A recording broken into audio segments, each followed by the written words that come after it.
일이었다. 최고의 젊은 지성인들이 신학에 의지했던 것처럼 이제 그들은 과학과 기술에 깊은 관심을 보였다. By the time the scientific revolution has really taken hold of the 1650s, you've switched your whole frame of reference. People aren't going to spend most of their intellectual energy now on theological issues. They've moved to science in a kind of permanent way. 과학의 비약적인 발전에 이어 기계 돌아가는 소리와 함께 또 다른 혁명이 일어났다.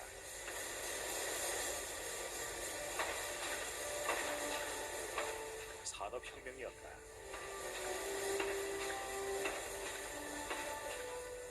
18세기 영국. 수십만 명의 사람들이 새로운 일거리를 찾아 고향을 떠나 도시에 정착했다. 갑작스런 변화를 겪은 사람들은 물질 세계에서 종교를 통해 위안을 찾고자 했다. 그 해답은 전혀 뜻하지 않은 곳에서 나왔다. 젊은 시절 존 웨슬리는 옥스퍼드 대학에서 신학을 공부한 뒤 목사가 됐다. 그의 말처럼 아버지가 그렇게 하라고 시켰기 때문이었다. 10년 후 그는 아메리카의 조지아주로 건너갔다. 그러나 그는 자신의 신앙을 확신하지 못하는 상황에서 선교를 위해 신세계로 떠난 것이었다. 그의 선교 여행은 기대에 못 미쳤다. 그는 영국으로 돌아오는 길목에서 이렇게 썼다. 난 인디언들을 개종시키기 위해서 아메리카로 건너갔다. 그러나 누가 날 개종시킨단 말인가? 난 주님에 대한 신앙을 확신할 수가 없다. 존 웨슬리. 1738년 5월 24일 수요일, 존 웨슬리는 런던의 올더 스케이트 거리의 종교 집회에 참석했다. 거기에서 누군가가 루터의 로마서 주석을 읽었을 때 존 웨슬리는 갑작스런 심경의 변화를 느꼈다. 9시 15분 전쯤 되었을까? 그가 그리스도에 대한 신앙을 통해서 주님이 우리 마음을 변화시킨다고 말했을 때 가슴이 뜨거워지는 것을 느꼈다. 나는 내가 그리스도를 믿고 있다는 사실과 구원은 오직 그리스도로 말미암는다는 사실을 깨달았다.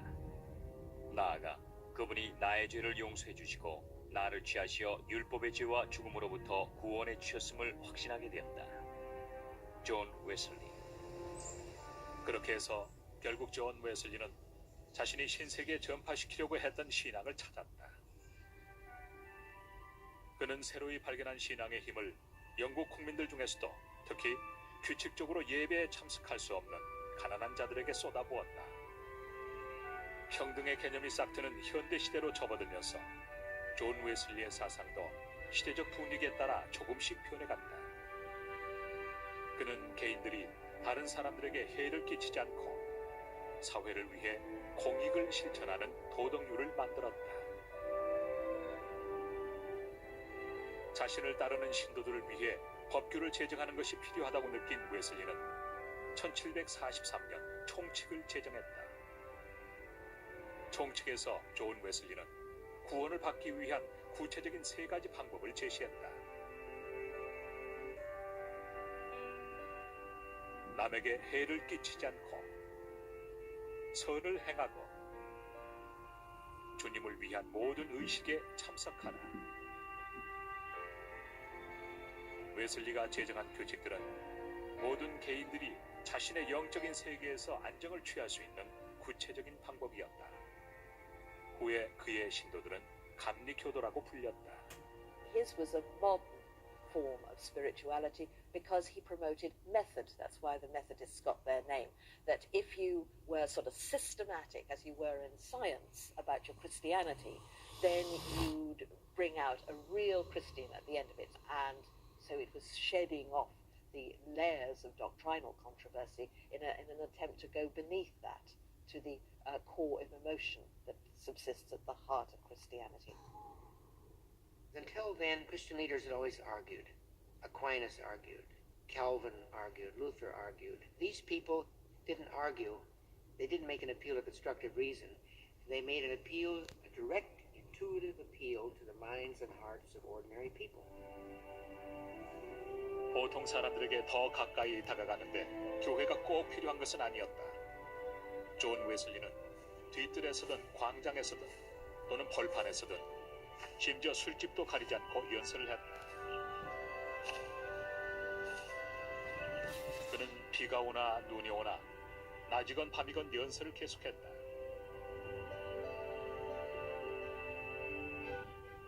이것은 오늘날의 복음주의와 신앙 부흥 운동의 탄생을 의미했다. 신앙 부흥 집회는 특히 북아메리카 식민지의 국경 지방과 황야에서 굉장한 인기를 끌었다. 이리하여 한때 존 웨슬리가 기독교 신앙을 전파시키는 데 실패했던 신세계에서 신앙 부흥 운동과 복음주의를 내세우는 감리교가 급속히 확산됐다.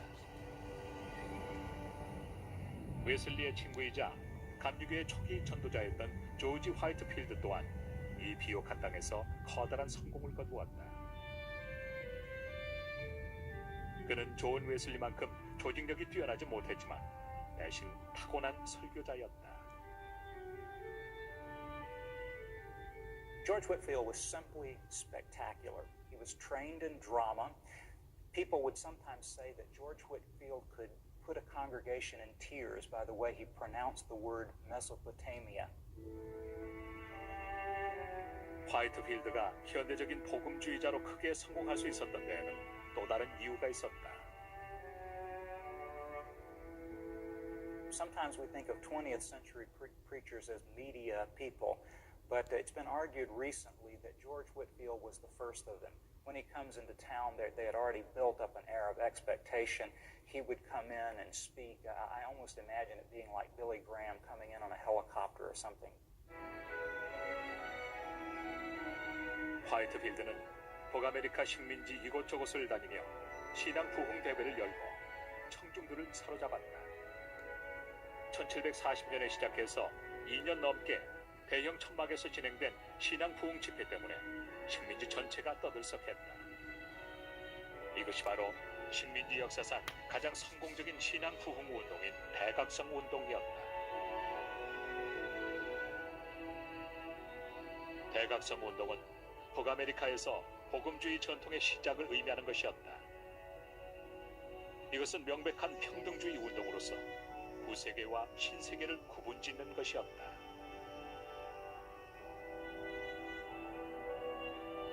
It is the first intercolonial incident, and if you were, as Whitefield would be in South Carolina, taking on the Anglican establishment, and then going to New England and speaking in Harvard, all of a sudden you get that sense that we're all in the same plot.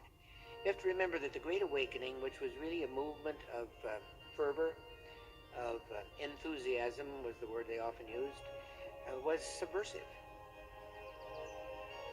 대각성 운동을 통해서 아메리카 대륙의 식민지 주민들은 처음으로 모두가 하나고 운명 공동체라는 인식을 갖게 된다.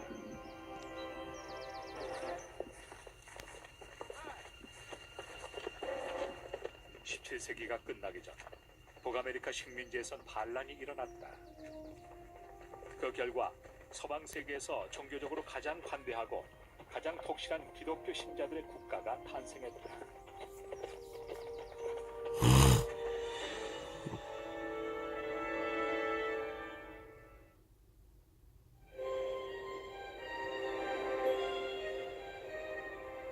신세계에 도착한 최초의 청교도들은 영국에서 박해를 피해 도망쳐 나온 사람들이었다. 청교도들은 영국 국교회나 가톨릭 신자들과는 달랐다. 장 칼뱅의 추종자들인 그들은 1607년에 처음으로 식민지에 도착했다. 그들은 기독교 신의 도시를 건설한다는 희망을 갖고 신세계로 건너온 사람들이었다. 신세계에 도착한 그들은 그들 앞에 펼쳐진 광활한 황야를 보며 무한한 잠재력을 느꼈다. There is this sense of the New World as God's new Israel. The idea here was that this was to be a vanguard for setting up a kind of model city, the kingdom of God across the Atlantic. The hope was that you would have this light to the world, a beacon to England. England would invite the Puritan ministers back, and that island would be reformed, and the reform would spread to Europe and to the rest of the world.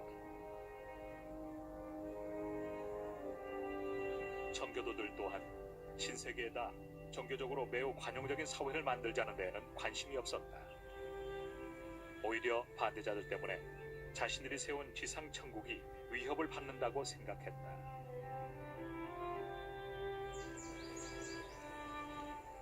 북아메리카 식민지에 정착한 유럽인들도 다른 교파를 인정하지 않았고, 따라서 교파마다 각각의 영토를 가졌다. 곧 대서양연화는 다양한 기독교 신앙으로 물들었다. 1700년경 청교도들은 매사추세츠와 코네티컷에, 장로교들은 롱아일랜드에, 루터교도들은 델라웨어 강변에, 성공회는 버지니아에 각각 정착했다. 메릴랜드엔 작은 카톨릭 정착기도 있었다. 17세기 초 두 남자가 신세계에서 각 종파에 대한 관용 정책을 피우기 시작했다. 그중 한 사람은 로저 윌리엄스였다. 라틴어와 그리스, 헤브러어에 뛰어난 그는 영국에 있을 때 장학금을 받으며 케임브리지 대학에 다닌 8명 중에 한 명이었다. 그는 이미 신앙의 자유를 주장하며 영국 사회에서도 커다란 반향을 일으켰다. 1631년 로저 윌리엄스는 신세계에 도착했다. 그는 세일럼과 플리머스에서 설교를 했지만 신정 정치를 부정하고 극단적인 민주주의를 주장했기 때문에 추방됐다. 여전히 신세계는 다른 종교에 관대한 곳은 아니었다. 강요된 동질성은 종교의 자유를 억압하고 기독교 교리에도 어긋나는 것이다. 종교를 지키기 위해 무기가 필요하다면 그것은 진정한 종교가 될 수 없다. 어느 누구에게도 자신의 의지에 반대되는 신앙을 가지라고 강요할 수는 없다. 로저 윌리엄스. 윌리엄스는 한겨울에 걸어서 세일럼과 플리머스에서 도망쳐 나와 남쪽에 있는 날아간 셋만 상류로 향했다. 오늘날의 로드 아일랜드인 이곳에서 그는 자신의 식민지를 개척했다. 그는 이곳의 이름을 영어로 신의 섭리가 가득하다는 뜻인 프로비던스라고 지었다. Roger Williams would have nothing to do with the idea of establishment. In fact, one time he hauled down the English flag and cut the cross out of it. Just literally cut the cross out. Because he thought that Jesus' kingdom should have nothing to do with King of England. 1682년 또 다른 영국인이 유럽보다 훨씬 더 자유로운 사회를 세우려는 야심을 갖고 신세계로 떠났다. 그의 이름은 윌리엄 펜. 그는 퀘이커 교도를 이끌었다.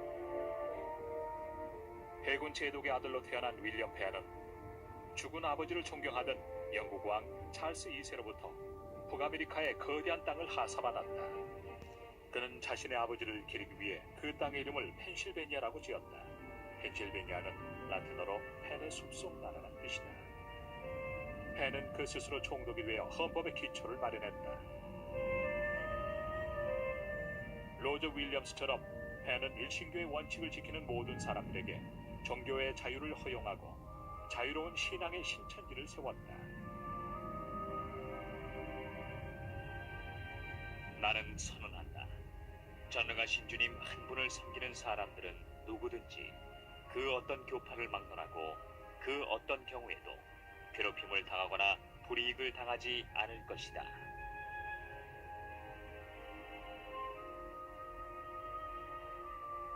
갖가지 신앙을 가진 식민 거주자들이 펜실베니아로 몰려들었다. 수도 필라델피아는 형제의 도시란 뜻이다.